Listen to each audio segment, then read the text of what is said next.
2025 के अंदर small cap mutual funds की कैटेगरी जो रही है वर्स्ट परफॉर्मर रही है। और क्यों स्मॉल कैप फंड से इतना डरते हैं जो एक्सपर्ट्स हैं, जो एनालिस्ट हैं या फिर इन्वेस्टर हैं?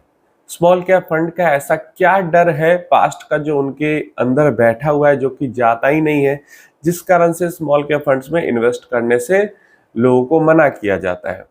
जबकि स्मॉल कैप फंड्स के अंदर लॉन्ग टर्म में हमने देखा है कि बेटर रिटर्न्स मिलते हैं, बेटर कॉर्पस ग्रोथ होता है, लेकिन फिर भी मना किया जाता है क्योंकि स्मॉल कैप फंड्स को झेलना मुश्किल है। इस वीडियो के अंदर समझ में आएगा कैसे, क्यों।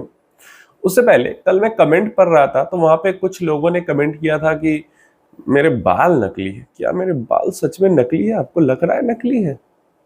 कहीं तो दिख नहीं रहा नकली। चलिए, नकली बाल नहीं, असली बाल है। देखिए, 2008 की हम बात करेंगे। जितने भी गिने चुने स्मॉल कैप उस टाइम पे फंड थे, क्या हुआ था उनका। एंड डेफिनेटली ये चीज जो है वो फिर से रिपीट होने के चांसेस बहुत ना के बराबर है, क्योंकि जिस चीज को एक बार इंसान एक्सपीरियंस कर लेता है, खराब चीज को, जैसे कोविड को हमने एक्सपीरियंस कर लिया, या फाइनेंशियल क्राइसिस को कर लिया, या आईटी क्राइसिस को कर लिया, तो अब सेम चीज एक्सपीरियंस करना उतने हाई लेवल के क्रैश के साथ पॉसिबिलिटी कम है, लेकिन होने को कुछ भी हो सकता है। क्या हुआ था उस टाइम पे ये समझते हैं। तो यहाँ पे कुछ स्मॉल कैप फंड्स हैं, जैसे Aditya Birla Sun Life, DSP small cap, Franklin का small cap, HDFC small cap, ICICI small cap, Kotak small cap and Sundaram small cap. अब ये सब फंड हो जाते हैं। अब 2008 से पहले इनकी स्टार्टिंग हो गई थी। निपॉन और एसबीआई ये सब जो है 8 के बाद हुए हैं। मतलब जो क्रैश वाला सिनेरियो था उसके बाद कोई 9 में, कोई 10 में ऐसे हुए। Aditya Birla Sun life mutual fund जो है, यहाँ पे जो जीरो रिटर्न का पीरियड था उस टाइम पे वो 2.9 ईयर्स का था।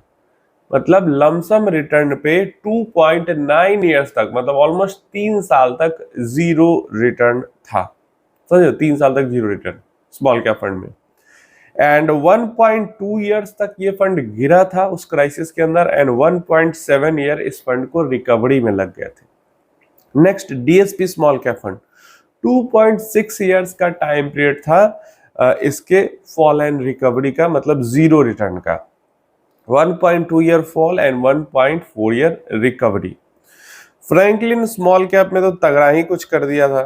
5.8 ईयर्स लग गए थे जीरो रिटर्न में इसके। 1.2 ईयर्स तक ये फंड भी गिरा था, लेकिन इसकी रिकवरी बहुत ज्यादा लेट हुई। ऑलमोस्ट 4.5-5 साल लग गए। जहां पे ऊपर के दोनों फंड ने अंडर 2 ईयर्स में रिकवरी दिखाई थी, इसका 4.5-5 साल लग गया था रिकवरी का। तो ऑलमोस्ट 6 ईयर तक फ्रैंकलिन स्मॉल कैप फंड का लमसम पे जो रिटर्न था वो जीरो था। एसआईपी पे डेफिनेटली रिटर्न्स बड़े बनते हैं, लेकिन लमसम पे return point two point zero return था। चलिए, next, HDFC small cap, 1.7 year का टोटल फेज था एंड 0.8 ईयर्स तक ये फॉल में था। नहीं, 1.2 ईयर्स तक ये फॉल में था एंड बहुत जल्दी 0.5 ईयर्स, हाफ ईयर में भी, आधे साल में ही इस फंड ने रिकवरी दिखा दी थी। आईसीआईसीआई स्मॉल कैप, उस टाइम पे कोई और फंड हुआ करता था, लेकिन फिर भी चलो स्मॉल कैप है अभी तो मान लेते हैं। 2.7 ईयर्स का इसका पूरा फेज था। 0.8 ईयर्स फॉल में लगे थे, एक साल से कम गिरा था, एंड 1.9 ईयर रिकवरी में लग गया था। नेक्स्ट हमारे पास कोटक का स्मॉल कैप फंड आ जाता है। इसका तो और ज्यादा लंबा गया था, 6.5 साल लगभग लग गए थे जीरो रिटर्न में, फॉल एंड रिकवरी में। 1.2 ईयर्स तक ये फंड भी गिरा है, लेकिन इसको रिकवर होने में 5.2 ईयर्स लग गए। 5 साल से ज्यादा लग गए फंड को रिकवर होने में। Sundaram small cap, 2.6 year zero return, 1.2 year fall and 1.4 year recovery.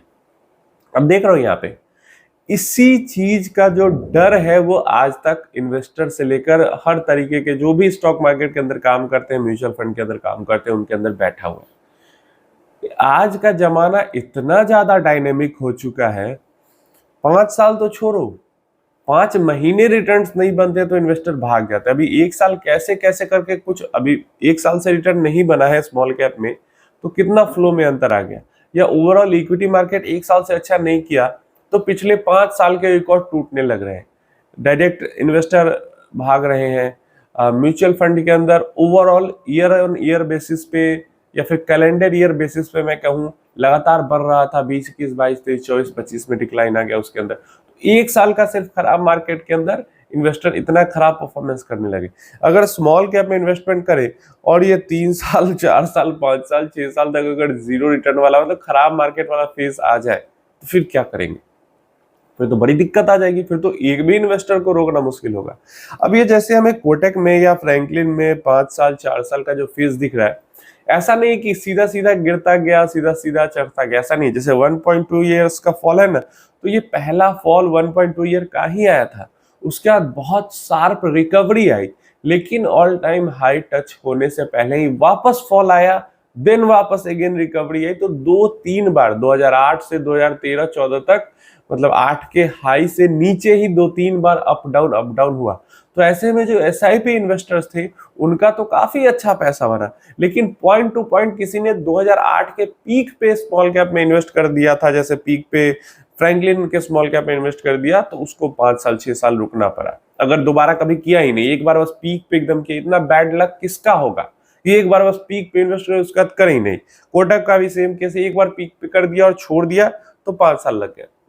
तो इतना बैड लक अगर है आपका, सबसे पहले तो स्मॉल कैप के अंदर आ रहे हो, तो अगर ऐसा दिख रहा है कि मार्केट में किसी तरीके का फोमो चल रहा है, तो एक बार में पूरा पैसा, खासकर जब हम देख रहे हैं कि मार्केट काफी ज्यादा पिछले 1 साल में भाग चुका है, 1 साल 2 साल में भाग चुका है, तो पीक पे काफी सारा पैसा नहीं डालना है। अब आपको पीक कैसे समझ में आएगा?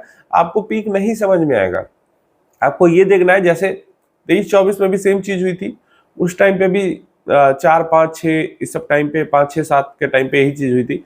और जब भी जो क्रैश आता है ज्यादातर टाइम पे इस टाइप का, जब हेवी क्रैश एक साथ आता है तो होती है ये चीजें। तो अगर 1-2 साल में बहुत ही कुछ अनएक्सपेक्टेड या अनप्रेसिडेंटेड पैसा बन गया है, तो ऐसे में आपको एक बार में, खासकर स्मॉल कैप में, मोटा पैसा नहीं डालना। क्लियर? नहीं तो 5-6 ईयर्स तक भी देखने को मिल सकते हैं जीरो रिटर्न। वहीं पे एसआईपी तौर पे अगर डालते हैं, जैसे मान लो अगर ज्यादा पैसा भी डालना है, आज डाला, 3 महीने बाद डाला, फिर 3 महीने बाद डाला, या फिर उसको इस तरीके से बांट लिया कि 1 साल के दौरान में वो पूरा पैसा इन्वेस्ट हो जाए बट बट के, तो उस तरीके से भी कर सकते हैं। नहीं तो एसआईपी तो भाई बेस्ट स्ट्रैटेजी है ही। नहीं तो उस पैसा को मोटा जो 1 साल डालना है उसको हाइब्रिड वगैरह में डाल दिया जा सकता है, मल्टी एसेट वगैरह में डाल दिया जा सकता है, एंड देन वहां से निकाल के हर महीने स्मॉल कैप में इन्वेस्ट कर दिया। ये स्ट्रैटेजी बहुत सही हो जाती है। क्यों?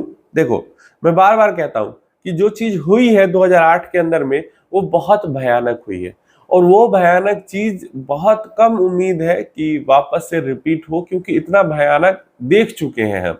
तो इसलिए वो रिपीट होना मुश्किल है। लेकिन अगर हो गया तो क्या करेंगे? अगर रिपीट हो गया तो हमें तो अपनी सेफ्टी बना के रखनी है ना। तो इसलिए इस तरीके की चीजें फॉलो कर सकते हैं इससे बचने के लिए। सबसे पहले तो अपना एसेट एलोकेशन का ध्यान रखेंगे। दूसरा, जो स्मॉल कैप के अंदर पैसा जा रहा है, ट्राई करना है कि वो एसआईपी तरीके से ही जाए। 10, 15, 20 साल का जो गोल है उसके अकॉर्डिंग अपना एसआईपी कैलकुलेट कर ले कितना पैसा डालना है, और एसआईपी वे में ही पैसा जाए, वही बेस्ट तरीका है स्मॉल कैप के अंदर इन्वेस्ट करने। अगर मोटा पैसा आ चुका है पास में, तो उसको इन्वेस्ट कर देंगे। अब नहीं कहीं करना है तो लिक्विड फंड में ही कर देंगे, आर्बिट्राज फंड में ही कर देंगे, या इक्विटी सेविंग फंड में कर देंगे, और वहां से फिर निकाल कर पैसा इन्वेस्ट करते रहेंगे। शॉर्ट ड्यूरेशन फंड में भी कर सकते हैं। आप अपनी राय इसके बारे में नीचे कमेंट बॉक्स में जरूर देना कि अगर इस टाइप का फेज आपको झेलना पड़ सकता है, अगर दोबारा आ जाए, तो क्या आप टिक पाओगे या नहीं टिक पाओगे, कमेंट में जरूर बताना।